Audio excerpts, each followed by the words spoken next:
Enijide mu nsam ena edu so na so ansa na no hyene so ma me se ene ebo du no du a me 10 pm anadwo ya Adom TV ebeyi Anas ne hwehwemu okoye yefa abayefo no ho ntene watena TV ho na wahwede ekoso ewo oman Ghana emu na eno so da nchen ya mesrew sa hyene so ma me so se bosumi ewo mu ne de etoso dunan me December 14 no so kasia sronko kura beba wakwan mu a eno no ebe hya ase eda memene da eno no ye 40 awia dumienu ena afei enwumre no nsia ene fa enso na nade kye kwasia da nso eno so kasia don hwere beba wakwan mu eno so ye enwumre no nsia wo enigide mu nsam no ababa wabi a wo friend no Victoria wusu sewa na nso ne di omanfo di nim no ene Vicky Brown waye nurse ni na ewo eye ahafo mantam no emu na so ne nwuma wode jonto esinani so na ne dwuma wode esinani so no bono ahafo ena bono isidi chese ensofom kra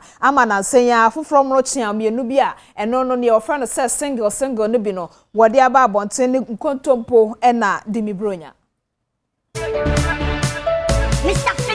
Mr. P.O. Well, I'm a musician, the scientist, and I need me so. Min Jaivia, me cry Nina. It's I say, music is my talent. Nursing is a passion because me who akara oba obi oyaria me wo atinka bia umobrobi the many pam. Enti ade ya passion no, ni jae no enye easy. And na music, science I know so ya me talent inti no. And as me inti minjai. Emma ade nyame ma chede nyame de ama me no so enko. Ti for now ye die, me ye ni mienu nyina. Me nye madwen se me gya mu bia. Emma no a omoto nyom Ghana ha no titu Ghana music industry female a woman. When pa na ba o taking car say on die. That should be a one ne be ye. Oh, enyumo bia ni nipa obetimi ne na ye. Enti obia, metimi ne obia ayenyum. Means make us nipa estimate na this particular person pe na metimi ne na ayenyum. Ma ba say Vicky ma ba meye ni bibia. But me so no, ma me we na mete na enyum a. Like me tene enyum a me say one day me so me ba be yet so no. Ma me akosua Japoma.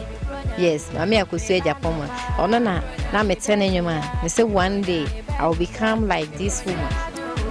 Ente me chia ne bebre. Auntie akusue Japoma me chia wo bebre. Yeah. Obi say that she ya na oni ni be. Yes, me ni be.